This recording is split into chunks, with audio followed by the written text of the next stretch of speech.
Hi friends, Brian with American Gothic Pizza, and as a part of our new content, we're going to try to start to do some educational videos for you.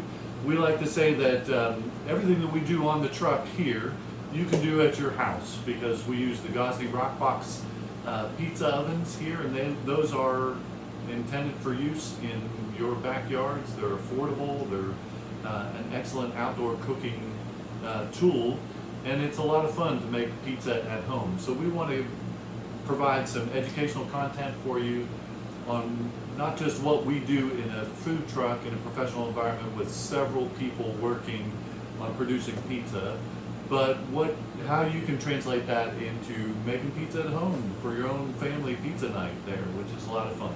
And a lot of people we know and love are doing that. They have pizza ovens that they're using in their homes, and they're working on dough. So we want to provide some educational content on how to do that, and how to turn just a normal, average, everyday evening into a pizza night for you and your family, or for you and your friends.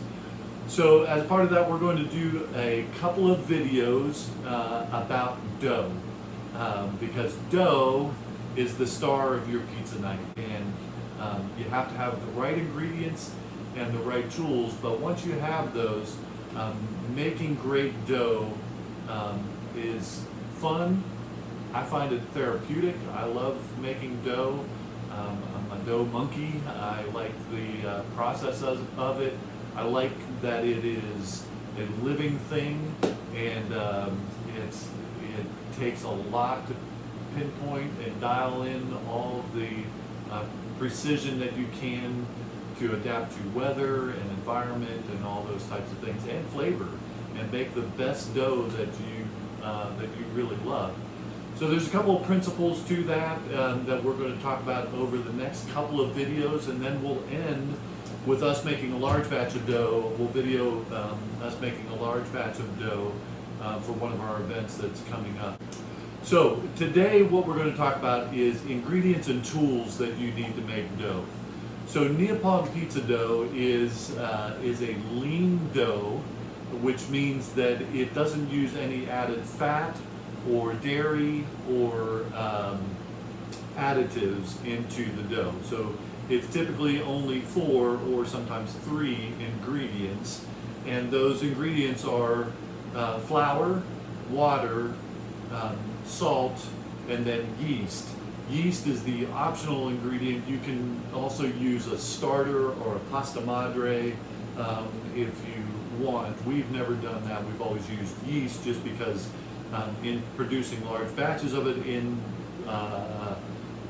our business, it's easier to utilize yeast. So we're going to talk about those ingredients and the importance of those ingredients, especially the first 2 ingredients, flour and water, and how important they are for your pizza. So let's talk about flour. This is our flour here. We use Italian 00 pizzeria flour. So for us, all those things are important. The imported Italian flour is a high quality flour. It's non-GMO. You can get American flours that are like that as well. There is one that's produced, I think it has Tony Gimignani's name on it. I've heard it's very good. I haven't utilized it yet. I would like to be able to try it, but it's not distributed by any of my distributors right now. Nonetheless, the flour that we use is top quality. It is what is available to us. So we use, like I said, Italian 00 pizzeria flour. So I talked about the Italian 00. Let's talk about 00. You may have heard that term before. 00, that refers to the milling of the flour, how finely it is milled. And so it's the finest of the milling in the Italian scale. It goes from 00, I think, up to 2. And so it means that it's a real fine milling of that. 00 alone doesn't mean it's good for pizza. Our manufacturer is Antimo Caputo. Caputo's pizzeria flour comes in the blue bag. They also have a chef's flour that comes in a red bag. that chef's flour is not what you want for making pizza, even though it is still 00. So again, 00 just refers to the milling of the flour, and there are all sorts of different types of 00 flour. Pizzeria flour is the stuff that is specifically formulated to make a thin crust that is strong enough to withhold cooking with live fire and violence, which is what we do in making Neapolitan pizza. You're thrusting that pizza into the oven. It's got to be able to withstand that without tearing the dough on the bottom, and then you're using a metal scraper to turn that pizza around. So we're cooking with live fire and violence. You have to have a flour that is formulated to be able to withstand that, but is still good for eating and still comes apart whenever you eat it. And the Caputo flour is excellent for that. So we use Italian 00 pizzeria flour there. There are many different manufacturers. You can research those on your own. Some Neapolitan pizzerias utilize part 00 flour and part type 1 flour, which is great. I wish we could experiment with that, but we don't have that available to us right now at this time through our distributors. We may at some point in time. And I'll talk in later videos about why you would want to do that and what we do instead to adapt our dough to our environment there. So Italian 00 pizzeria flour. That's their number one ingredient in dough, of course, is flour. And in the next video, when we're going to talk about baker's percentages. We'll talk about measuring everything off of the weight of your flour. The second ingredient that I want to talk about that's super important that most people don't think about, but I promise you all of the good pizzerias do think about, and that is water. Water is the number 2 ingredient by weight in pizza. So if you got bad water, you've got bad pizza. And the more we, in subsequent videos, the more we talk about making dough, we'll explain why that is.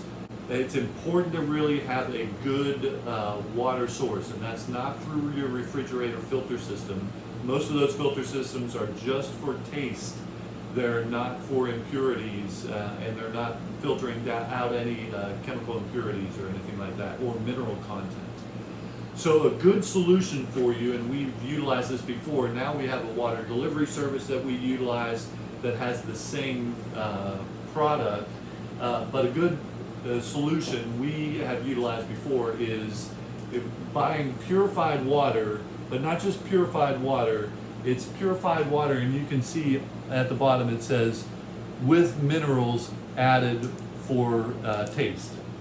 With minerals added for taste. This comes from Costco, obviously Kirkland, but you can get that any place at other grocery stores as well. Finding a good purified water that has all the impurities removed from it, and then mineral content added back in is important. The water that you select is going to affect how your dough is hydrated. The flour that you select also is going to affect how your dough is hydrated.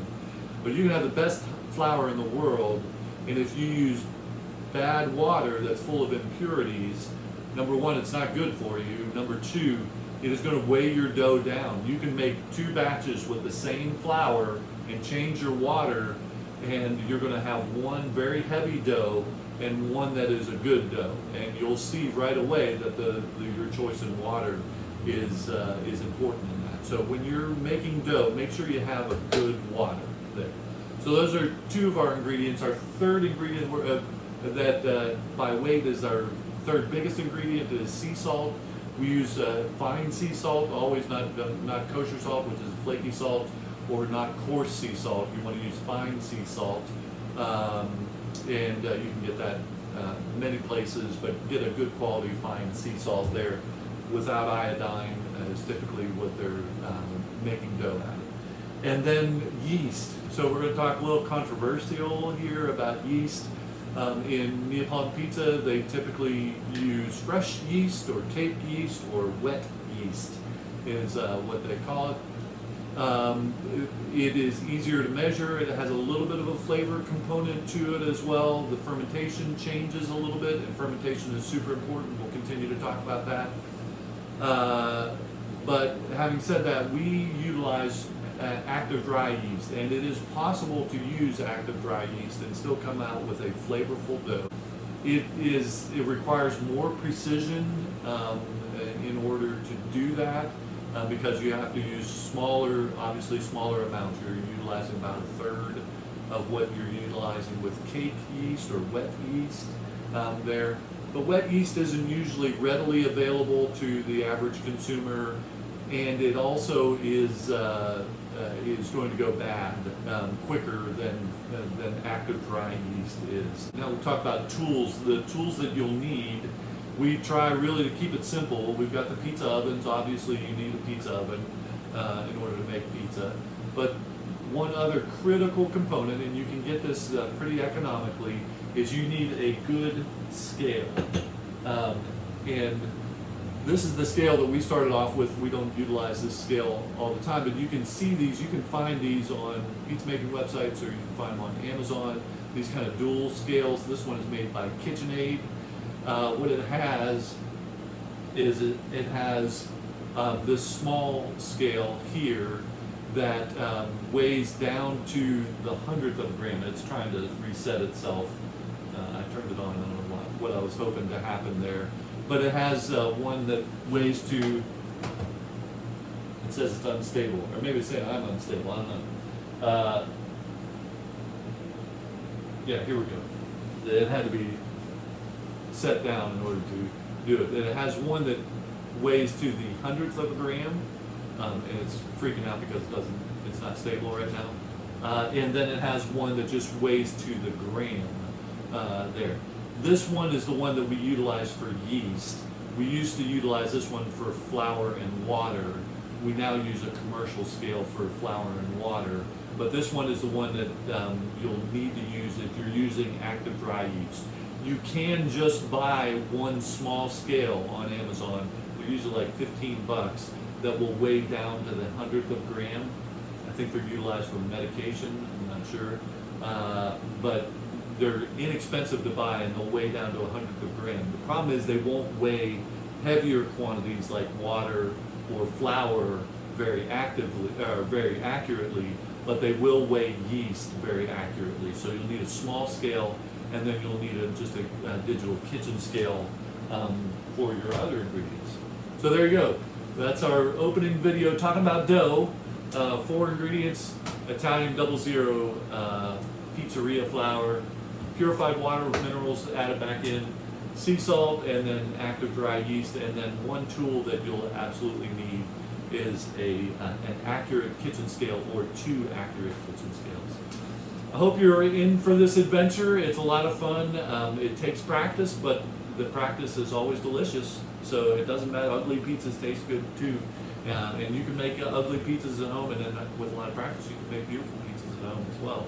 We hope that you'll start that. So if you like this content, follow along. We're going to be going through this over the next couple of weeks. Like and subscribe, and we'll walk you through it there. Brian with American Gothic Pizza. Thanks, guys.